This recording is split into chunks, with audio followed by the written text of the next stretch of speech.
Hey, fourth graders. This week there is no English class, so we're starting right away here with our reading. We're going to read the poem Firefly on pages 646 to 647.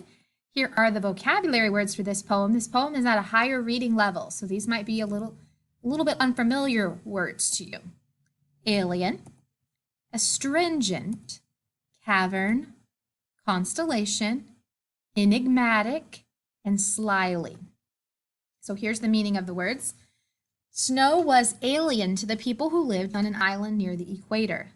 In this use of the word alien, it's referring to something that is unfamiliar, something that you do not know about. It does not mean the little green creature from outer space. The strong astringent odor in the room caused several people to feel sick. Astringent is like a cleaner smell. Let me get you an exact definition. Yes, it's something that has to do with medical, like a medical smell.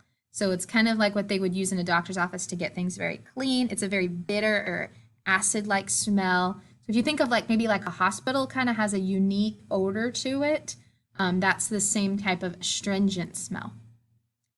Christine was excited to explore the depths of the cavern. It's like a cave. The young people moved together in a constellation around the park as they searched with their flashlights for the hidden objects. A group of things all moving together. Like the stars do. That's where we get the constellation for the stars. I do not understand your enigmatic remark that the house on the hill is not like the others, said Arlene. It looks normal to me.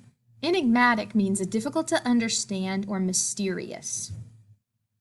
And then number 6, the spy slyly removed the top secret plans from the general's briefcase. Sneaky like a spy would do.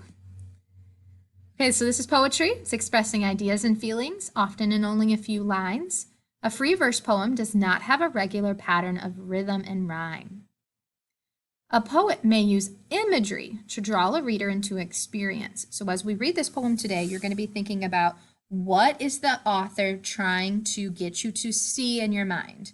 What are they wanting you to imagine? So you're going to think about your 5 senses, your taste, your smell, your touch, hearing, and you're going to see how this poem uses the imagery of your senses to create a picture in your mind. So read over this poem very carefully and read about imagery on 646. And then you're going to go to your workbook pages. And on your workbook page 261, you're going to fill in the blanks about poems. That's going to be exactly like you see here, this information. Then summarize what's being described in each stanza of Firefly. So stanza 1, what's she talking about? Stanza 2, stanza 3. And then identify the sense that each stanza appeals to. Was it appealing to your sight, your smell, your taste, hearing, or something you can feel, your touch? And then answer the question after reading this poem, what ideas or feelings do you have about the firefly which God created? Then on the back, you're going to match the vocabulary word to its definition there in the box. Then as you move on to spelling today, we're on our last spelling list for the year, page 162. You need to write the words based on their suffix into the correct column.